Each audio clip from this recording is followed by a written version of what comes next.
I spent a year sewing her wedding dress. My daughter said, "I'm not wearing that rag from your rotting shack."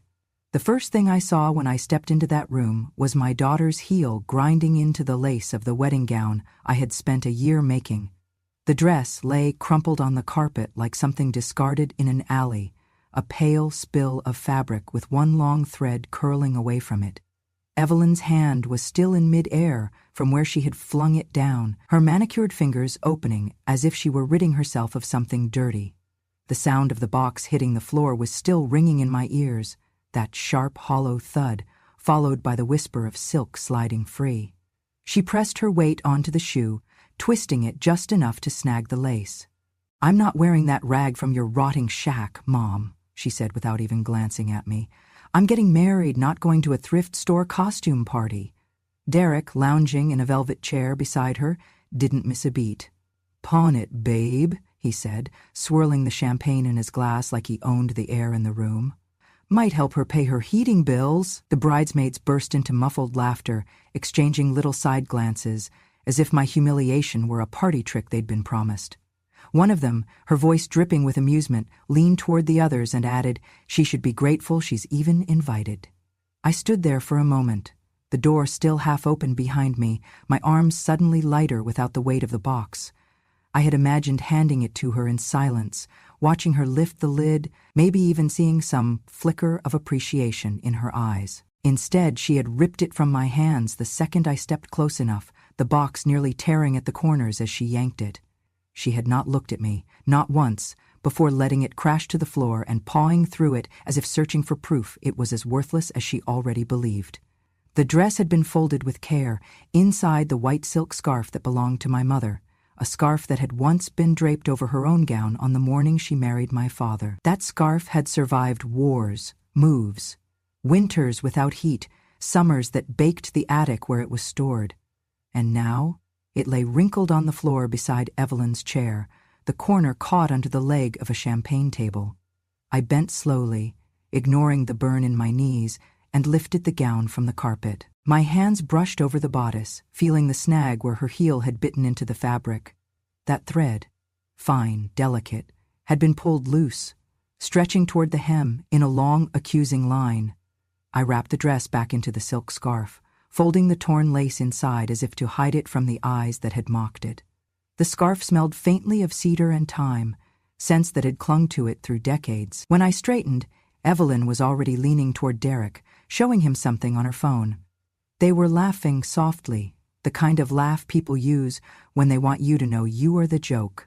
Her profile was sharp against the glow of the chandeliers, her chin tilted upward, like a woman who believed nothing in the room could touch her. I held her gaze for exactly 5 seconds when she finally glanced my way, a steady, unblinking look that neither pleaded nor accused.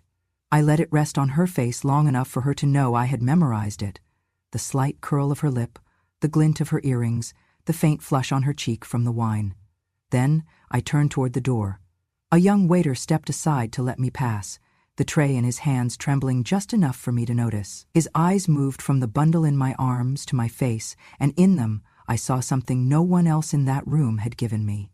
Recognition. Not of the dress or the scarf, but of the fact that I was leaving with my dignity still intact. He shook his head once, slow and almost imperceptible, before looking down again. I walked out into the quieter hallway, the noise of the private room dimming behind me.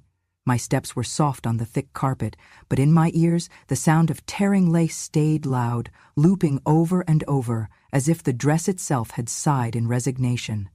I kept my arms tight around it, feeling the softness of the silk under my palms, the small weight of the fabric that had carried a year of my nights, my hopes, my patience. It was not heavy.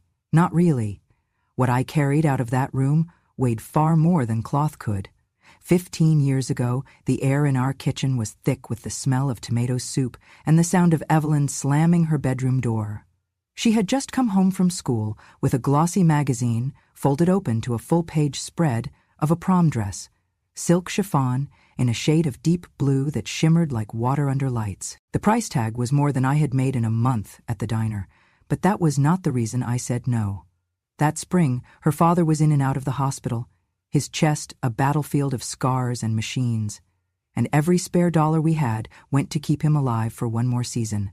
I told her as gently as I could that we could look for something beautiful but affordable, that I would even sew it myself if she wanted. Evelyn's eyes had gone flat in a way that chilled me, and she had whispered almost to herself, "You just do not want me to be happy." She carried that belief like a talisman, rubbing it smooth over the years until it became true in her own mind. By summer, she was telling friends that I had ruined her prom out of jealousy, that I wanted her to look cheap so no boy would want her. It was a small thing to the world, but to her it became the seed of every grievance. Years later, at a Thanksgiving dinner hosted by my sister, the seed sprouted in full view of the family. The table was set with the good china, the turkey steaming under golden skin, and laughter bouncing off the walls, until Evelyn's voice cut through. Someone had complimented her on a dress she was wearing, and without missing a beat she said, "Well, Mom never wanted me to be happy. She made sure of that when she destroyed my prom night." Forks paused halfway to mouths. My sister's husband gave a low whistle. The cousins glanced at me, waiting for my protest, but I was too stunned to speak.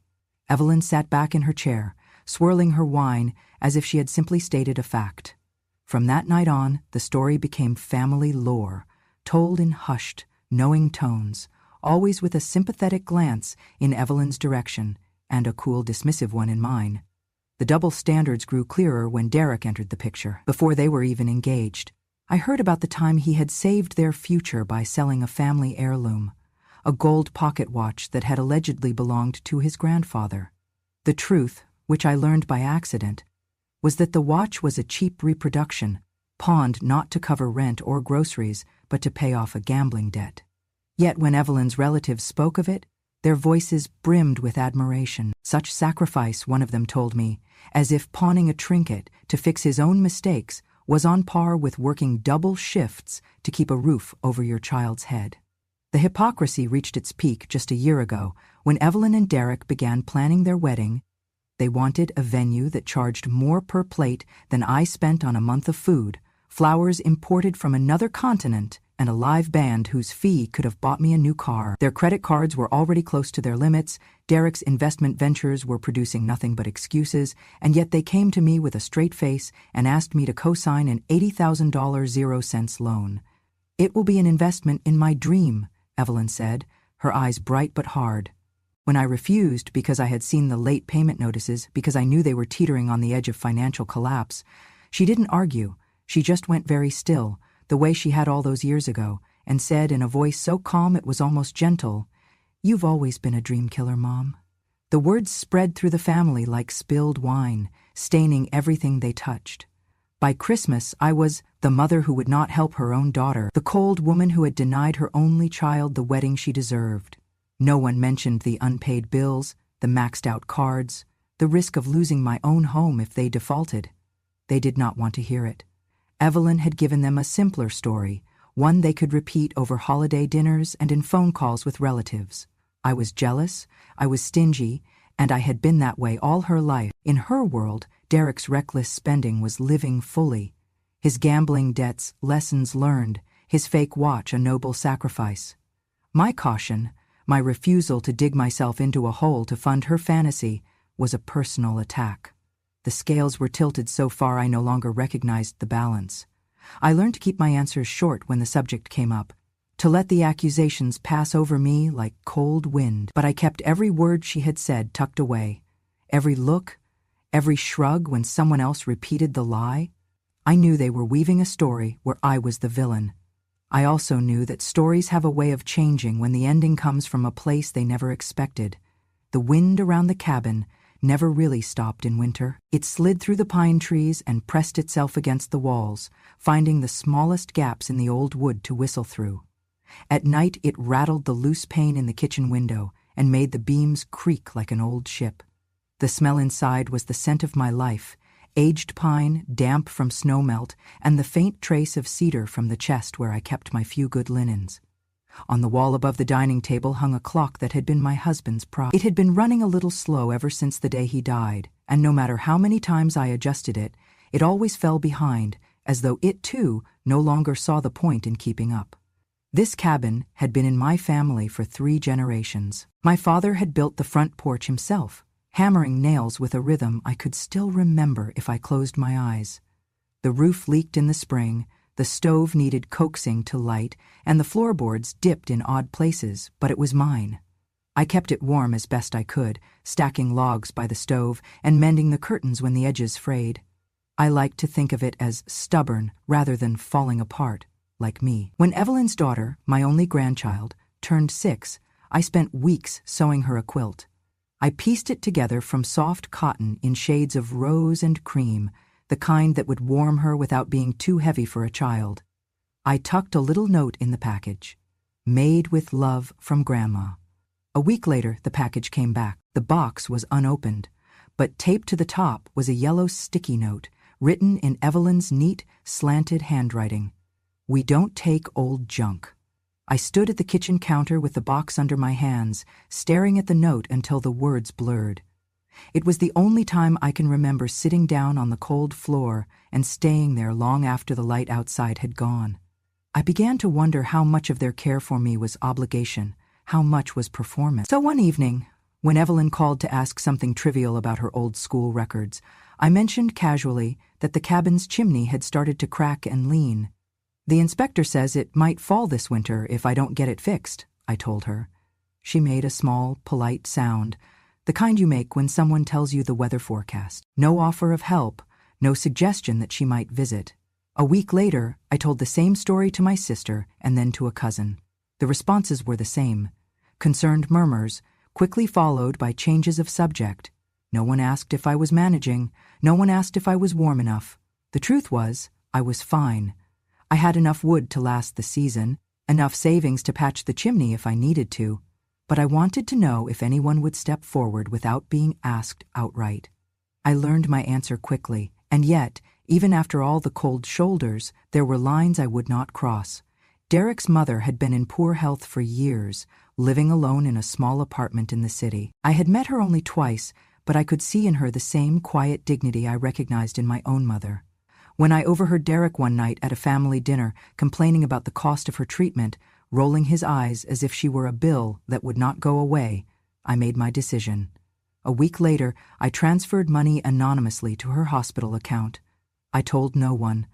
It was not for thanks or for leverage. It was simply what you did when you knew someone was suffering, even if their own children didn't see the value in helping them. The days in the cabin were long and quiet. I read in the mornings by the stove, my fingers tracing the edges of books I had read so many times I could recite the endings. In the afternoons, I mended clothes or baked bread, letting the scent fill the small rooms. Evenings were the hardest, when the shadows lengthened and the silence pressed closer. That was when the absence of voices became a weight. No one to share tea with, no one to ask how my day had been. The phone calls from Evelyn were short, often requests for documents or small favors, never questions about my well-being. I told myself I didn't mind, that solitude was easier than the sting of being dismissed. But some nights, when the wind howled against the cabin and the clock ticked slow on the wall, I thought about that returned package, the sticky note in her handwriting, and the way my hands had shaken when I peeled it off the box. I thought about how family could look right through you as if you were part of the furniture, only noticing when they wanted something. And in those moments, I began to understand that my quiet was not weakness. It was the place where I kept the truth, waiting for the day it would be needed. The storm came in fast, faster than the weatherman had warned. By late afternoon, the wind had turned sharp enough to cut through my coat when I stepped out to bring in the last of the firewood. Snow swirled sideways, piling against the door, as if trying to push its way in. The sky had gone the color of slate, and the trees groaned under the weight of ice. When the lights flickered once, twice, then died altogether, the cabin fell into a silence that felt heavier than the storm outside. I lit the oil lamp on the kitchen table, its glow barely enough to reach the corners of the room. The woodpile inside was down to 3 small logs. I had been saving them for the coldest nights, but the storm made that night colder by the minute. I fed one into the stove and watched the flames catch, willing them to last. By early evening, the fire had burned low again. I went to the shed for more, only to find the rack empty. The last delivery had been delayed because the main road was iced over. Without electricity, there was no heater to fall back on, just the walls of the cabin and the blanket around my shoulders. The cold seeped into my bones slowly, then all at once. My fingers stiffened, my breath fogged in front of me. I tried warming my hands with a mug of tea, but the water cooled before I could finish it. By the time the oil lamp began to dim, I knew I could not get through the night alone. I stood by the phone for a long moment before picking it up. The line crackled faintly, but the connection held. "Sweetheart," I said when Evelyn answered, my voice softer than I intended. "I'm freezing. I don't think I can last the night." There was a pause, a faint rustle as if she were shifting the phone to her other ear. "Hold on," she said, her tone clipped. I could hear voices in the background, music, laughter. Then Derek's voice replaced hers. "Then freeze," he said, his voice flat and almost bored. "Saves us the funeral cost." The line went dead. For a moment I just stood there with the receiver in my hand, listening to the empty hum on the other end. Then I set it down gently, as if the way I handled it might change what had just happened. The cold seemed to press in harder after that, as though the walls themselves had hurt him. I went back to the stove and sat down in front of it, though it was only warm from the ashes now. My hands found the wedding dress on the chair beside me. I pulled it into my lap, letting the fabric spill over my knees. The lace was cool against my palms, the same way it had been the night Evelyn had stepped on it. My fingers traced the seam I had mended after that, the tiny stitches almost invisible in the dim light. The weight of the dress brought back another winter, many years ago, when my husband was still alive. That year the snow had been nearly as heavy, the wind just as cruel. The chimney had cracked and the fire would not hold. We had only one good blanket between us, thick and worn but warm enough if we stayed close. I remembered the way he had wrapped it around my shoulders first, then pulled me against him so we could share the heat. I remembered the sound of his breathing slowing as he fell asleep, and how I had stayed awake listening to the storm, feeling safe simply because he was there. Now, there was no one to wrap the blanket, no one to reach for in the dark. Just me, the dress, and the slow creep of cold through the cabin. I sat there until my legs went numb, until the lamp flickered low and shadows stretched across the walls. Outside the wind howled like something alive, and I knew that no one was coming. Not tonight. Not ever. Unless they needed something. I pulled the dress closer and closed my eyes, letting the sound of the storm fill the room. If this was what it meant to be forgotten, I would remember it well. The storm passed 2 days later, leaving the world outside buried under a crust of snow so thick it glittered under the pale sun. The air inside the cabin was still sharp with cold, so I moved slowly, conserving the little warmth my body held. I went to the cedar chest in my bedroom to look for the heavy wool blanket my mother had given me decades ago. The chest had belonged to my parents, and it had sat at the foot of their bed for as long as I could remember. Its brass hinges groaned when I lifted the lid, releasing a breath of air, scented faintly with cedar and thyme. Under the folded quilts and layers of linen, my hand brushed against something hard and flat.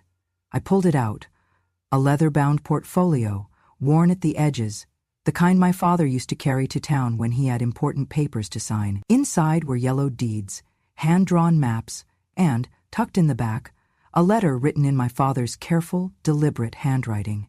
The date at the top was from the years just after the war. "Rosalind," it began. He was one of the only people who ever called me by my full name. "If you are reading this, it means the land is still in our family. When the surveyors came through in '46, they spoke of veins in the rock beneath our hill. Silver, they said, but too costly to reach at the time. If times turn hard, remember what lies under your feet." For years I had thought of that land as a quiet insurance policy, something I would one day sell to give Evelyn a start in life, a gift she would never see coming, a safety net disguised as a windfall. But standing there with the brittle paper in my hands, I realized that future had already been decided the night she ground her heel into my wedding dress. My father had been a man of few words, and seeing them on the page made my chest tighten. I traced the map with my fingertips. The ink faded, but clear enough to follow. The old coordinates were scrawled in the margins, leading to a shaded section under where my cabin now stood. Whatever lay beneath that hill no longer belonged to the vision I once had for her. The next morning, I wrapped the portfolio in brown paper and walked it down the icy road to the small office that served as our county's land records department. The clerk behind the counter was a man well into his 60s, his hair gone completely silver. He adjusted his glasses as I laid the map and letter before him. "This is quite a find," he murmured, leaning closer. His finger followed the lines on the map, and his brows lifted. "You know what you've got here? These are preliminary mineral surveys from right after the war. Most folks don't even realize they were done in this county." He looked up at me then, and I could see the spark of interest in his eyes. "If you want my advice, you should talk to a mining company before showing this to anyone else." His words stayed with me all the way home. That night, I sat by the stove with the documents spread across my lap. I thought about the dress in my bedroom, the torn lace mended with tiny stitches, the phone call in the storm, the note on the returned package. I thought about the way Evelyn had looked at me in that restaurant, her heel grinding into the work of my hands. I spent several days quietly verifying the documents with a trusted attorney in town, someone who had handled mineral rights cases before. He confirmed my father's survey matched current geological records and suggested a few companies that could move quickly while keeping my name out of the public eye. Within a week, I had reached out to a reputable mining company whose name I knew from local news stories. They sent a small team to assess the property. I stayed inside the cabin while they worked, watching through the frosted window as they marked the snow with bright flags and drove a drill into the frozen ground. 2 days later, their representative sat at my kitchen table with a leather briefcase at his feet and a smile that did not need practice. "Mrs. Hayes," he said, sliding a paper toward me, "we have confirmed significant silver deposits under your property. Based on the projected yield, we are prepared to offer you $200 million for the mineral rights." $200 million? The number seemed unreal, like a joke whispered in the wrong room. My hands stayed folded on the table. "I'll need some time to get my affairs in order," I told him. His smile faltered for a fraction of a second, but he nodded, closing the briefcase. "Of course. We can give you 3 weeks." 3 weeks. Enough time to decide exactly how this would change things and who would feel it most. That weekend, I was invited, more likely tolerated, at a small gathering Evelyn and Derek were hosting at their house. I brought a gift for my granddaughter, a small wooden chest my father had carved himself, its lid inlaid with a delicate pattern of leaves and flowers. I had polished it until the grain glowed. When I handed it to the child, Evelyn took it instead, flipping the lid open and shut before letting out a laugh sharp enough to draw the room's attention. "You can't keep giving us your attic garbage, Mom," she said, her voice bright but edged. Derek, leaning in the doorway with a drink in his hand, smirked. "Maybe she can burn it for heat." The laughter that followed was easy and unguarded. No one looked at me except my granddaughter, who seemed unsure whether she was allowed to touch the chest anymore. I stood there for a moment, letting the words settle like snow on stone. Then I smiled faintly, as if I had not heard them at all. In truth, I had heard every syllable, and I knew they would serve me well in the days to come.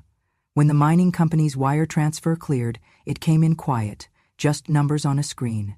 Though enough to buy a small town, I stared at it for a long time, the way you might look at a door you never thought you'd open. Then I got to work. The first thing I did was make it disappear, at least to anyone looking in from the outside. I set up 3 separate companies under names with no connection to mine, each one managed by a trustee whose loyalty I could count on. From there, I funneled the money into a web of trusts and investment accounts, each insulated from the others. On paper, I was still the same woman, living in a weathered cabin in the mountains. In reality, I now had the means to change the shape of someone else's world. The first shape I changed was the one surrounding Evelyn and Derek's home. Their street was lined with tidy houses, manicured lawns, and the kind of neighbors who smiled too widely. Over the next 2 weeks, one of my companies quietly purchased the empty lots and rental properties within walking distance of their house. No one noticed. People don't look too closely when the buyer's name is something bland like Westview Holdings, LLC. Then I turned my attention to the crown jewel of their plans, the wedding venue. It was a sprawling estate on the edge of the county, with ivy climbing its stone walls and a ballroom that smelled faintly of polished wood and roses. Evelyn had been telling everyone about it for months. They had made a hefty deposit, but hadn't yet paid the balance. a detail I learned from a conversation I wasn't supposed to overhear. Through one of my companies, I bought a controlling interest in the holding company that owned the property. Still, I didn't move yet. There was a better way. Closing it through a tax lien meant the shutdown would appear as a routine matter of unpaid taxes, not the deliberate act of a new owner. That way, no one, not even Evelyn, could trace the decision back to me. A review of county records revealed something the venue's owners probably hoped no one would notice: unpaid property taxes. The debt wasn't enormous by my new standards, but it was enough to trigger a tax lien. In this state, a lien holder could force a sale or take possession if the debt remained unpaid. I bought the lien outright, and with it the legal right to demand settlement. The timing had to be perfect. Too soon and they might scrape together a solution. Too late and the satisfaction would be diluted. I waited until 4 days before the wedding. With the help of my lawyer and a former county official I once knew, I was able to fast-track the lien enforcement process, something that would normally take weeks, so the closure order would land precisely when they were most vulnerable. That morning, the county office issued a formal notice. The property was being closed, effective immediately, for failure to resolve outstanding tax obligations. The order was delivered by courier to the venue and emailed to every upcoming client, including one, Evelyn Hayes. I wasn't there to see her open the email, but I can picture it. Her manicured hand gripping the phone, the color draining from her face as she read the words, Derek pacing behind her, swearing under his breath, calculating how much cash they could beg, borrow, or steal in 72 hours. They called the venue manager, they called their wedding planner, they called anyone who might have a spare ballroom hidden away. Every location within 100 miles was either booked solid or unwilling to slash through the red tape that came with such short notice. By the second day, desperation had set in. I heard from a cousin, one of the same people who'd once scolded me at Thanksgiving, that Evelyn had been on the phone for hours, her voice breaking, asking if anyone had a barn, a backyard, anything that could hold 200 guests. No one offered. By the third day, they had stopped trying. The flowers had been ordered, the dress, not mine, fitted, the guests ready to travel, but the place where it was all supposed to happen had been locked and shuttered by order of the county. I imagined the ballroom standing empty, the polished floors catching sunlight that no one would dance in. I didn't need to see the chaos firsthand to know how it unfolded.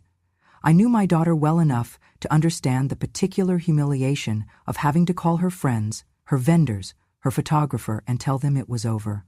I knew Derek well enough to guess that his first instinct would be to blame her, even if he'd been the one to insist on the venue they couldn't afford. And I knew, as I sat at my kitchen table with a cup of coffee cooling in my hands, that this was only the beginning. The wedding was gone, but I still had one more card to play. The headline broke before sunrise. Lavish wedding canceled over unpaid taxes. It was splashed across the local news site, accompanied by a glossy photo of the venue's ivy-covered walls, taken back when it was still open for business, and a grainy shot of Evelyn and Derek from a charity gala, champagne glasses raised. The article made no mention of me, but it didn't have to. By mid-morning, the story had spread across every neighborhood Facebook group and coffee shop in town. People who had once envied Evelyn's social media posts were now laughing into their lattes. They lived like royalty but couldn't pay taxes. Guess the princess forgot about the IRS. The gossip was a wildfire, and I didn't have to light a single match. I heard from a cousin that Evelyn had locked herself in her bedroom the first day, only emerging to make frantic phone calls. By the second day, the panic had softened into something colder. Shame. Derek apparently had been pacing like a caged animal, snapping at anyone who dared to speak to him. Their guest list had become their jury, and every whispered comment on the canceled wedding was another verdict against them. On the third day, there was a knock at my cabin door. The sound carried strangely in the cold air, too hesitant to be the wind. I opened it to find Evelyn standing there in a designer coat, her hair still perfect, but her eyes rimmed red. She didn't wait for me to invite her in. She just stepped inside, her heels clicking against the wooden floor. "Mom?" Her voice wavered, and she reached for the performance she thought might still work on me. "Please, help me. We can fix this. If you'd just lend me the money, I'll pay you back. I promise." I studied her for a long moment, then let my hand rest on the silk bundle in my lap, the wedding dress I had sewn, wrapped in my mother's scarf. I smoothed the fabric, feeling the scar her heel had left in the fabric. "You called it a rag," I said quietly. "Now it bought your silence." She blinked, her mouth parting as if to argue, but no words came. I could see the calculation in her eyes, the moment she realized that whatever she thought she knew about me had changed. I didn't raise my voice. I didn't have to. The silence between us did the work for me. She left without another word. I watched her car disappear down the snowy road, knowing she would tell herself the story differently later. She always did. Derek's reckoning came more publicly. 2 weeks after the wedding imploded, news broke that the real estate investment firm he worked for had been acquired by a private equity group. The truth was, federal investigators had been circling Derek for months. My acquisition simply put me in a position to hand the right files to the right people at the right moment. The acquisition was swift, quiet, and absolute, engineered through one of the very companies I had built to shelter my mining fortune. At first, Derek seemed untouched. He told friends it was just a restructuring, that he'd keep his position, maybe even get a promotion. But I knew better. I had already met with the new board. I had already seen the files they'd been handed from a whistleblower inside his own office. 3 weeks after the takeover, federal agents walked through the glass doors of Derek's building. The photos hit the news within hours. Derek in his tailored suit, hands cuffed in front of him, flanked by 2 FBI agents. The charges were worse than I had imagined. Wire fraud, securities fraud, conspiracy. Buried in the indictment was a detail that made my coffee taste sweeter that morning.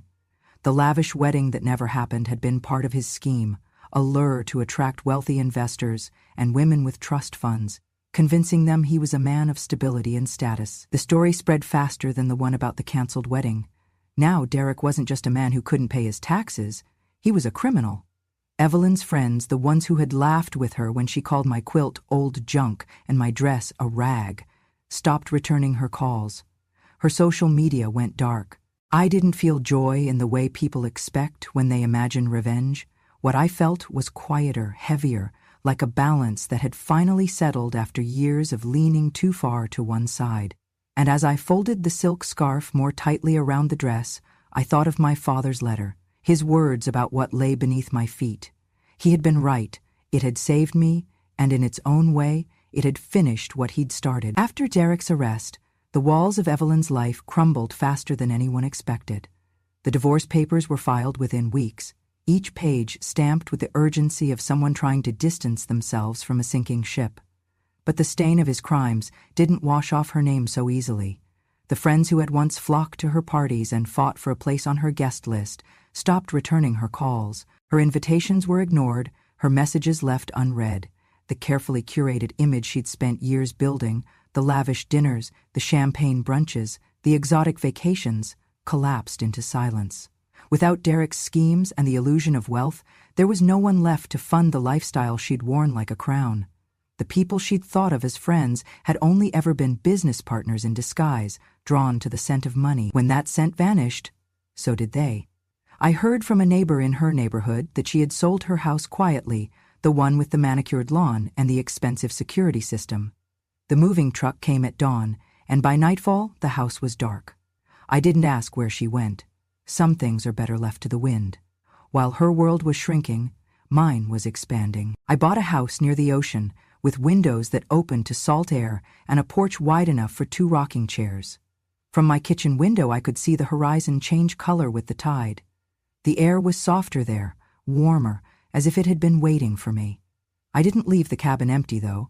I kept it as it was, every beam, every knot in the wood. Because some roots are worth preserving, even when you no longer live among them. With part of the money, I started a scholarship fund for older women who wanted to learn sewing, quilting, and tailoring.